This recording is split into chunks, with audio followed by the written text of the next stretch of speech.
Hi, everybody. Welcome to a Prog Report podcast. This is Roie, and I'm joined here with Geoff Bailie. Hey, Geoff. How are you, man?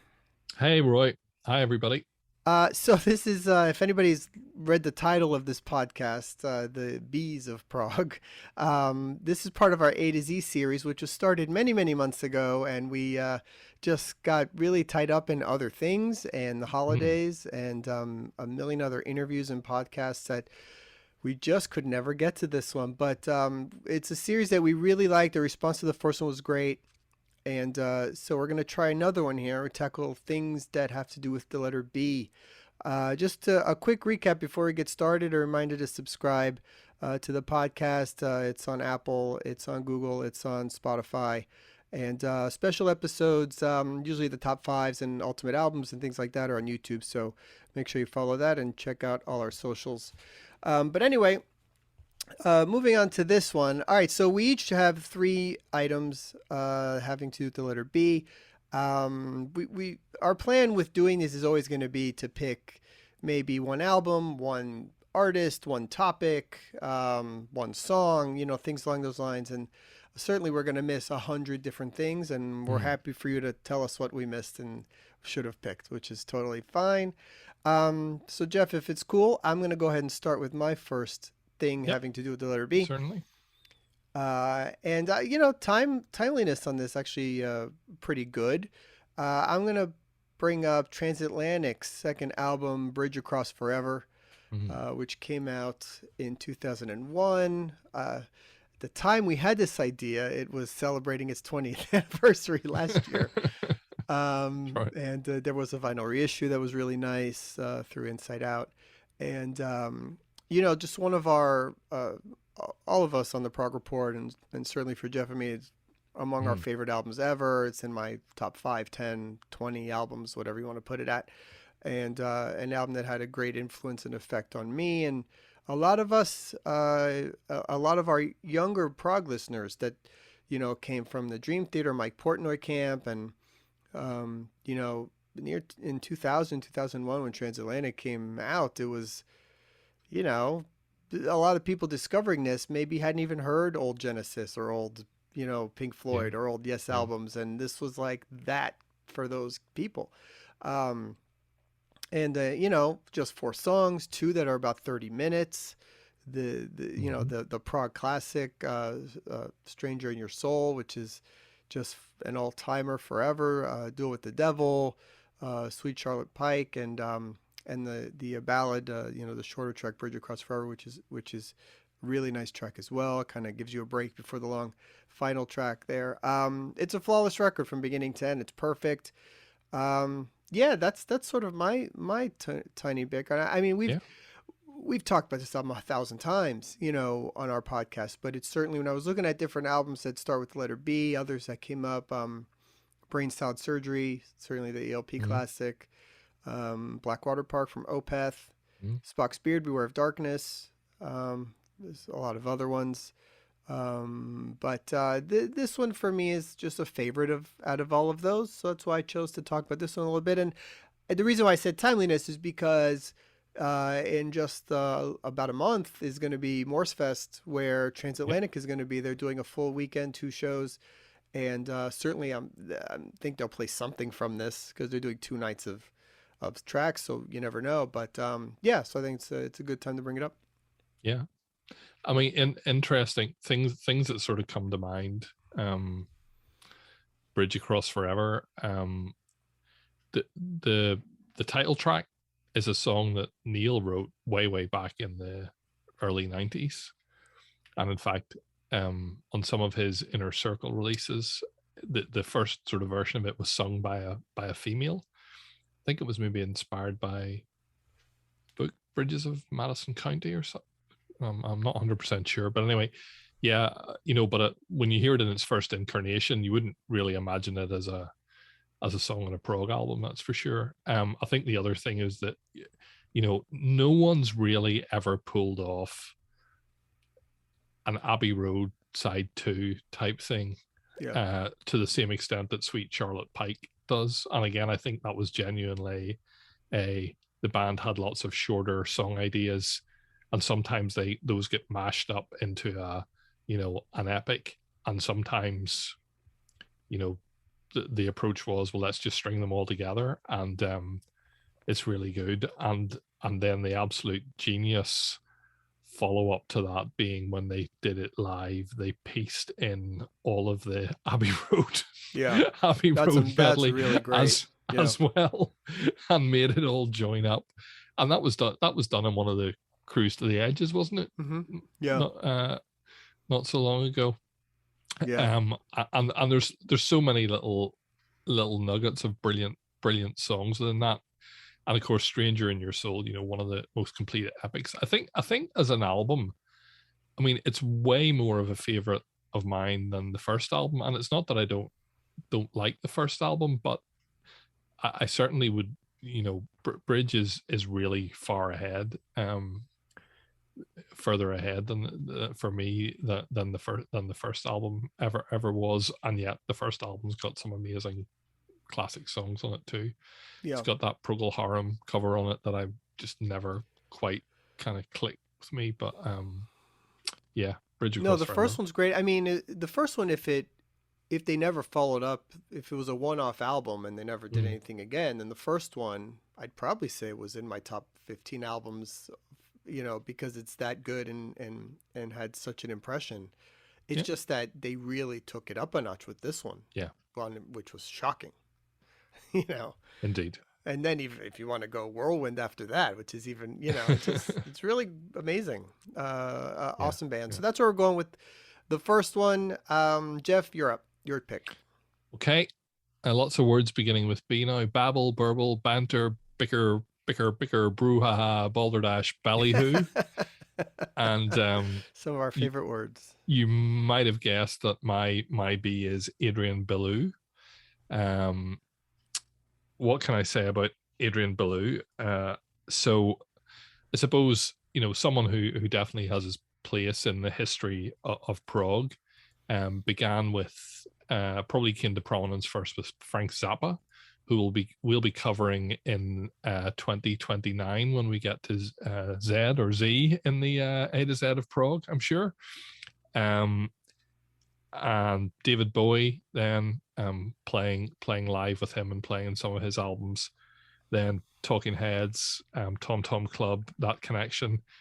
Then he started to make a few solo albums, and then connected in with, obviously, with King Crimson, Robert Fripp, and made that trio of albums, Discipline, Beat, and Three of a Perfect Pair, and which are really three excellent albums that completely, I think they brought the sort of the King Crimson spirit, but actually, they're not.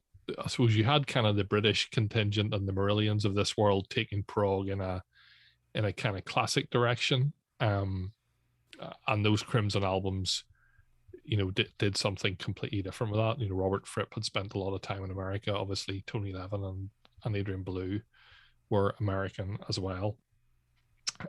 He also has a huge number of solo albums, everything from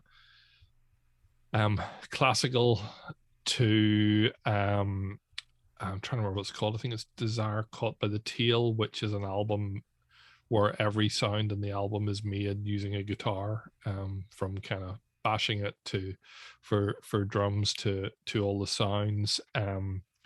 You've got kind of Mr. Music Head, which is a sort of Beatlesy pop album, experimental stuff, instrumental stuff with his trio in recent years. He's got Flux, which is an app that basically plays a selection of music, an endless selection of little kind of snippets all put together. And yeah, just, in terms of guitar players, completely inventive, completely original. Yep. And actually, the other day I was listening once again to an album that came out in 2017 called Gizmodrome, which was him teamed up with Stuart Copeland from The Police and Mark King, from Level 42, and an Italian keyboard player called Vittorio Cosma from FPM, and an album of brilliant tunes. So yeah, Adrian Belew, certainly one of the classics. I mean, his discography is crazy, and certainly Mhm. I'm not familiar with a good part of it. His solo stuff I remember a little bit from when he was on MTV during that Mhm. period. He made a couple of really quirky videos, and Yeah. I remember the bending guitar that he had in one of them. I think. Yep. What song was that from? I don't remember. Um, I can't remember either. Yeah. Yeah. But I remember seeing him live a few times recently on Cruise to the Edge and Prog Nation at Sea. I think he was on that one too with his trio, Mhm. Mhm. and they're amazing. And yeah, I mean, he's a brilliant guy. But from every estimation, I mean, people that have talked to him that met him on the cruise and told stories, he seems like the nicest guy, which has Yeah. been very very nice to hear. I understand that there's a King Crimson documentary coming out that's got a bit of publicity over the last few weeks. I Yeah, I understand have to see that. They're he, saying it's amazing. I understand he's quite annoyed about how all of that kind of worked out. I don't think it was Is he probably in it? the Did they leave him out? Do you know? yeah, no, he's in it, but I think that he's quite he kind of pretty much speaks his mind about how things worked out with that, which is Did he have a yes it's falling out with Fripp at the end? yeah I'm not exactly sure what the whole story is, but yeah, I guess Mm. that's probably just what happens. I've never you're talking about seeing him live. I've only ever seen him live once, which was about 1990, when he toured with David Bowie. And this was the when David Bowie did his "I'm going to play all of these songs for the last time ever." And he didn't really stick to that, but it Right. was a tour of the hits.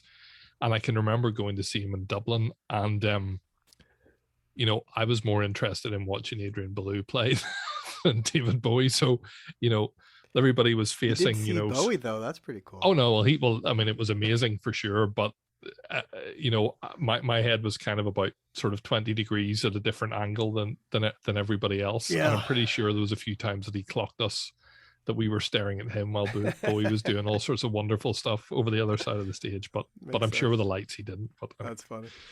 Well, actually, my next word, I guess, person, I'm going to mm, say with the letter B, plays right into this because he was on a few albums with Adrian Belew in the 80s.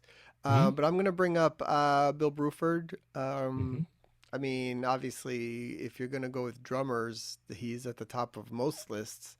mm, And I mean, I just went, it's such a long, incredible history of things that he's done. I had to just write a bunch of it down, honestly, from just like Wikipedia because it's just insane. So I'm just gonna read some of these notes that I wrote off. But I mean, played with Yes, King Crimson, Genesis, UK, Anderson, Rupert, Wakeman, and Howe, Brand X, some other things. His own group, obviously. Rolling Stone ranked him number 16 on the 100 greatest drummers of all time, inducted into the Hall of Fame with Yes. I mean, the Yes albums he played on, Yes, Time and a Word, Yes album, Fragile, Close to the Edge. I mean, that's as good as it gets. Leaves that band because figures he's done everything he can do. It's no longer interesting. Joins King Crimson and plays on iconic records with them, Lark's Tongues and Aspic, Starless and Bible Black, Red. Does a live album. Then tours with Genesis when they switched, when Peter Gabriel left and they need another drummer. Then he joins UK, tours with them. Then he goes back to King Crimson and does a few years yep, and does Discipline, Beat, Three of a Perfect Pair, and Thrack. Um, I mean, it's just ridiculous. Who's done that much? I yeah, mean, certainly people have done a lot of records, but I mean, everything on that list is as yeah, iconic as it gets. It's yeah, insane. yeah, Um, and retires at the age of 59. yep, Um, played on a few other things. Rick Wakeman's Six Wives of Henry VIII, Chris Squire's Fish Out of Water, mm, Steve Howe Beginnings. He's on Seconds Out from Genesis. mm, And I think we talked about it recently in the live stream we did, but news came out that he's putting out a 6 disc box set yeah, with some of the best stuff from his career. It features, things like Heart of the Sunrise and some King Crimson stuff, and it's all put into a really nice collection that comes out at the end of April. So I mean, when you're talking drummers, the letter B or not the letter B, I mean, it's he's on the Mount Rushmore of drummers Yeah. Plain and simple, right? I mean, it's crazy. I mean, I think the thing about Bruford for me is that, you know, and I'm not saying other people don't have musical integrity, but if you look at the changes in his career, you know, he seems to be someone who is purely driven by how interesting the music is to him. You Mm-hmm. know, why would you leave? Yes, you know, you've just created Close to the Edge, and he leaves. So he left before the tour, right? You know, knowing where their trajectory was going, knowing that you'd made that album, but he was no longer interested. Um, and he joined King Crimson, which you know was, you know, had gone through lots of lineup changes, um, and came out. I mean, Lark's Tongue's an aspect. You know, it's now a classic, but at the time you couldn't listen to that album and think, you know, that's going to be something. Did people at the time think it was going to be a classic? I don't know. That ended. Um, you know, he did, you know, various things.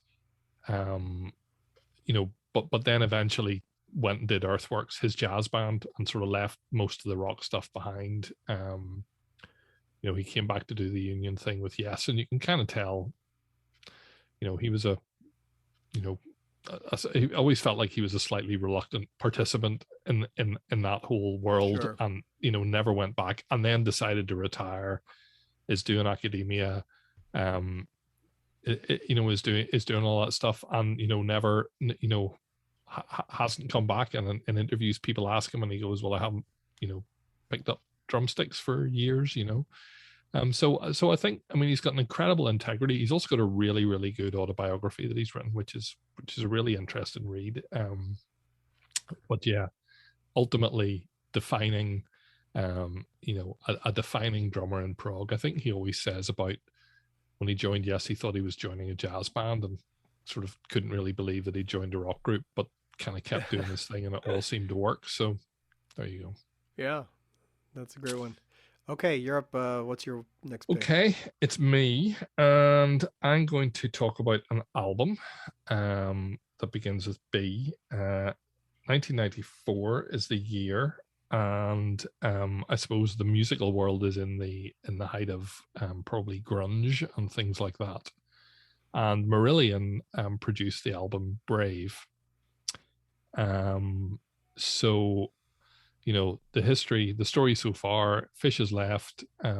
They made a couple of albums which were commercially quite successful, but certainly Holidays in Eden, I think the band felt a certain amount of pressure to produce hit singles, and they then decided with Brave, we're just going to make the album that we want to make. They took themselves off to a chateau, um, and the album is inspired by a story that I think Steve Hogarth read about a girl being found wandering on a bridge, not knowing who she was, and they kind of built the story up around that. And sonically, it's a really really interesting album, particularly a couple of years ago when they was kind of remixed, I think by Stephen Wilson. Yeah, Yeah, I think yeah. and the surround version of it is just absolutely incredible. Um, it's got a whole lot of stuff, but a whole lot of very sort of atmospheric, more experimental type music. And I suppose maybe hearkening to something, I hate to make Genesis comparisons, but you know, The Lamb Lies Down in Broadway has those little kind of strange tangents, but then it has the straight ahead songs. And it's just got a whole lot of, you know, great songs, you know, from Living with the Big Lie, Hollow Man, a bit more of a ballad, Hard as Love, a rock song, Alone Again in the Lap of Luxury, um, The Great and then Escape. the ending of The Great Escape Mm-hmm. and the acoustic Made Again. What I didn't know whenever I was doing my research for tonight, today, depending on when you listen to it, is that actually the vinyl version of this when it came out, which I guess in 1994 probably vinyl was, you know, probably 10 years past what most people were buying, but it had a double groove. So depending on where you put the needle down, you either got the regular ending of The Great Escape and Made Again, um, but if you hit the second groove, you got a different version of a different version of The Great Escape, and then 7 minutes of The Sound of Running Water. Really? You could Yeah. do that? I Yeah, never yeah. heard And you that. can't. Well, it's there's like I think there's a Monty Python album that kind of was like that. So yeah, they did that. So I never knew that existed, and I think That's pretty those awesome. individual songs are on bonus discs somewhere. And Oh, then it became a live extravaganza, and again they've done that a few times over the years at their Marillion weekends. But Hogarth really enters into the part, and he kind of makes himself up at one point, puts his hair in pigtails, and then these kind of bodyguards rush the stage and take him off the stage and stuff like this. And yeah, they put the full drama, the full concept piece behind it, and yeah, I mean it's a really good album. it is a good album. Do you think either that or Marbles is the best representation of the Hogarth era? I mean, those always seem to be the two that are brought up, but would you say Brave is the one that maybe is more of a favorite? Is that a loaded question? Marbles is an album that I just really struggle with. I would say that probably, yeah, Marbles. I I I think at the time I was really disappointed in Marbles and I couldn't get it. I think now there's enough of the songs that are standout tracks for me, but I think I'm sort of scarred by my first impressions of it. Certainly, Brave when it came out to me was just incredible. And I mean, I think it probably is their probably in terms of I mean, it was their last one with EMI. No, it wasn't. Afraid of Sunlight was with EMI, but I think probably commercially, probably things kind of changed for them after that a little bit. But yeah, a really good album, and also one featured in one of the finest books about progressive rock, the essential Indeed. Indeed. modern progressive rock albums by Roie Avin, available in ebook form on progreport.com if you're Indeed. interested. Plug. That wasn't even you plugging And it. of course, Marillion has a new album that just came out, An Hour Before It's Dark, which is, one we all pretty much seem to like. It's getting great reviews, and it's a nice record from them as well. So Yeah, check that out. absolutely. So trying to come up with what other things are with B, and sort of a easy way to lump a bunch of things all into one. I'm gonna go with bassists as my B word for Hmm. my final pick. And I mean, what is progressive rock without some of these names? Chris Squire, Geddy Lee, John Wetton, Tony Levin, Mike Rutherford, Pete Travis, Nick Beggs, John Myung, Billy Sheehan, Randy George, Dave Meros, Jonas Reingold, just to name a few Yeah. that I thought of. I mean, these are really important names in all the music that we have listened to. It's, you know, I mean, maybe in throughout the history of rock, there was always this thing where the bassists were the forgotten musician. And I Mm-hmm. think there's a lot of maybe mid 80s, 90s bands where it was focused on the singer, maybe if you had a flashy guitarist, and the bassist went largely unheralded in a Mm-hmm. lot of bands. Um, but certainly not in this genre and not in these bands. It's absolutely a focal point. In many cases, lead songwriters, you know, um, some founders of the band. Some are the vocalists. I mean, John Wetton is one of the great voices of all time, um, and a lot of these are, sounds. I mean, you can pick out a Chris Squire bass sound in two Yep. seconds. And the same for Tony Levin, I think is one of those guys as Yeah. well. Yeah. And so, I think it's an important instrument in the way that any instrument is important in prog. I Mm-hmm. don't, I it's not one that's forgotten or pushed to the back, not in this genre. So that's why I thought it gives us a good reason to mention it and talk about a bunch of these bassists. I mean, is there Any names that I forgot a bunch of names, but anybody that stands out the top of your head that maybe I forgot? I don't think you mentioned Pete Travis, I did.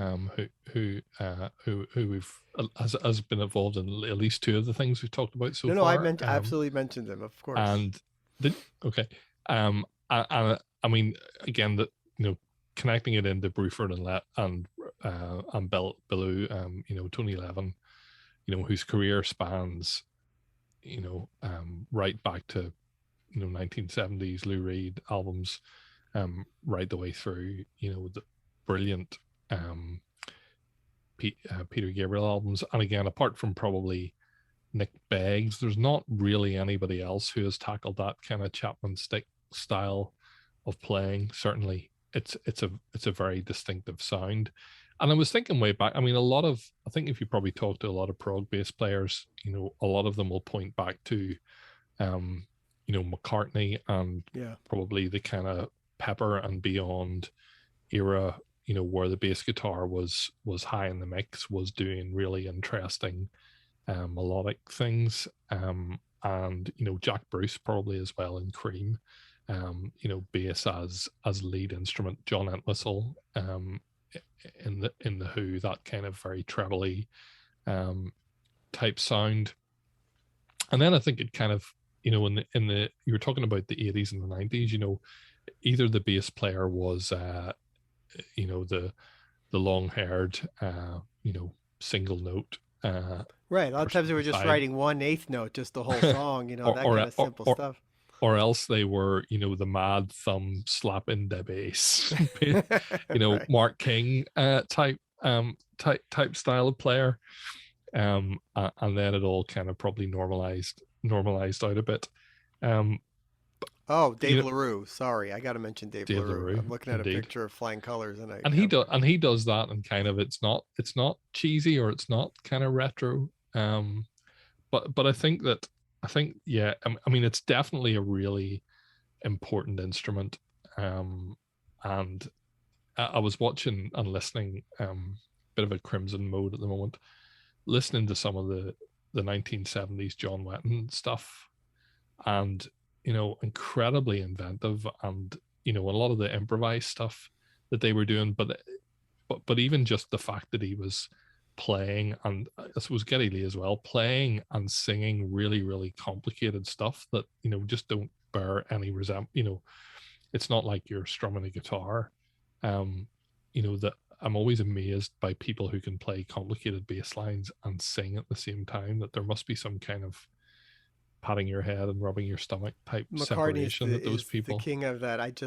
Yeah. He's just doing completely different things while he's singing, and it's you wonder how much work goes into that, or if it's even just easy for somebody like that. But yeah, all right, that's a fun topic. Let's hear it for bass players. Yeah, bass players. Okay, what's your last one? And talking of bass players, well, there's a bass player in this band. Yes, we should give him a So shout, but you go ahead. words beginning with B, Bard, Black with Ink, Bats in the Belfry, Brave Captain. My last B is BBT, Big Big Train. And I think I definitely want to give them a shout out in this letter, seeing as they've got two B's in their name. And of course, Greg Spotton, being founder member and currently bass player, not originally the bass player, but again, just thinking about Big Big Train, number one, they've been going for 32 years. Not insane. They I founded discovered them 10 years ago. in 1990. So they've been a band that's been going for a very, very long time. Some periods more active than others.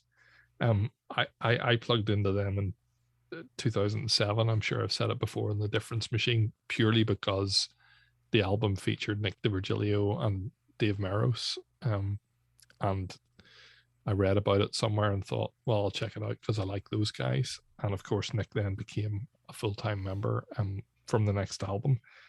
But again, I guess for a lot of people, the kind of the classic era begins, with, I suppose, the Underfall Yard onwards. But I was just looking down through it and going, in the last 10 years, English Electric 1, English Electric 2, Folklore, Grimspound, Second Brightest Star, Grand Tour, Common Ground, Welcome to the Planet. 8 albums Amazing. Just awesome. from 2012 onwards. Yeah.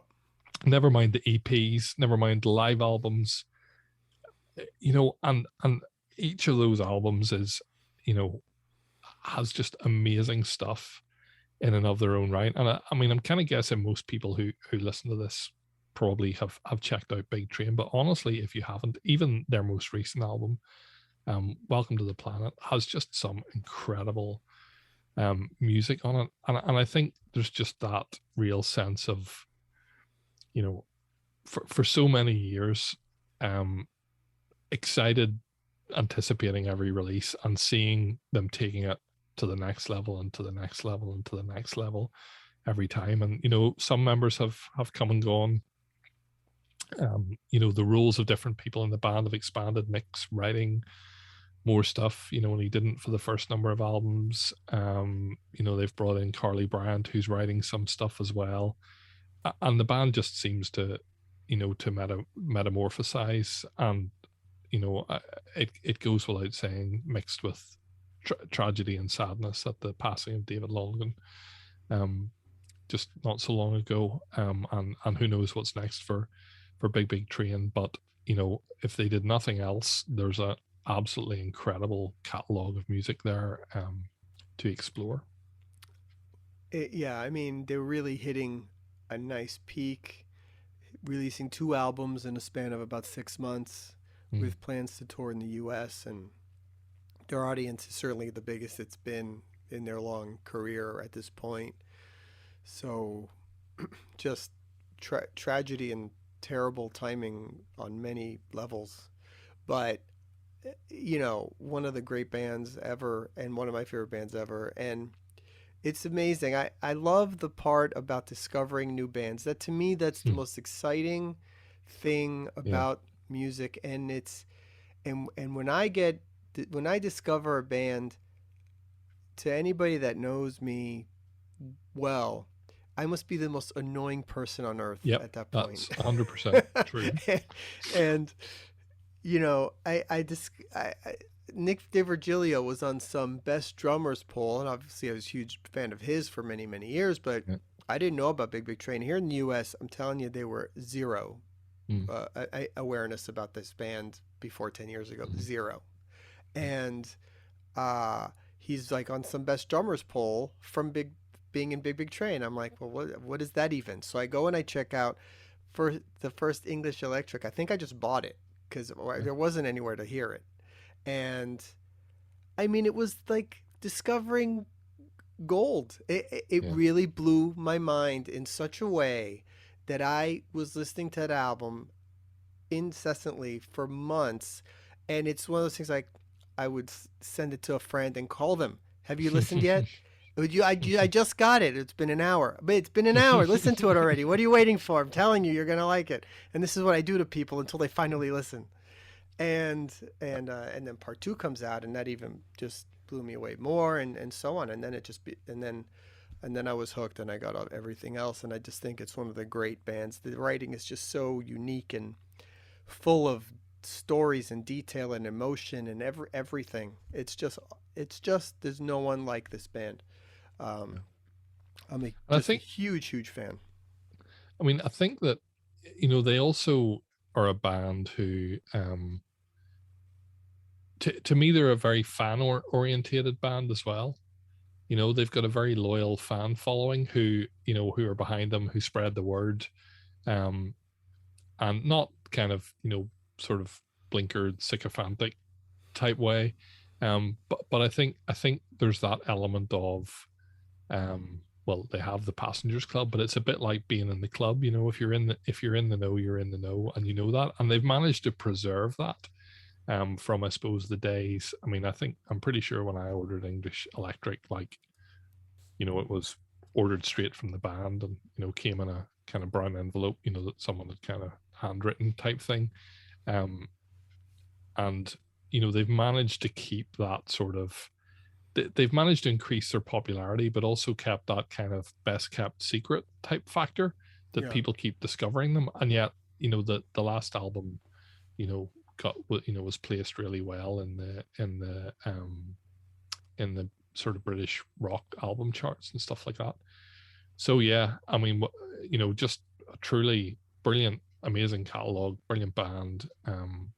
Very, very worthy to be on the list, as are lots of other bands that we didn't get around to I mention. mean, I'm certain we forgot 100 bands. We do owe our good buddy Dan a shout out to Beardfish, one of his favorite bands, and another Indeed. band with the letter B that is also great, and we wanted to give them a mention. Well, that was fun. I always like this podcast. It just gives us a chance to talk about such different things. I Yep. enjoy this one. I hope that we do the letter C Sometime this year. before 3-4 months from now. But Yeah. yeah, No. Tell us who are the bees that we have missed are, and as we say, we know there's lots. But yeah, let us know what are your top 3 bees.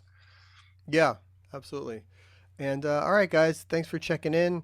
And more podcasts to come. Do tune in if you hear this and stuck around. We have started doing a live stream on our YouTube channel.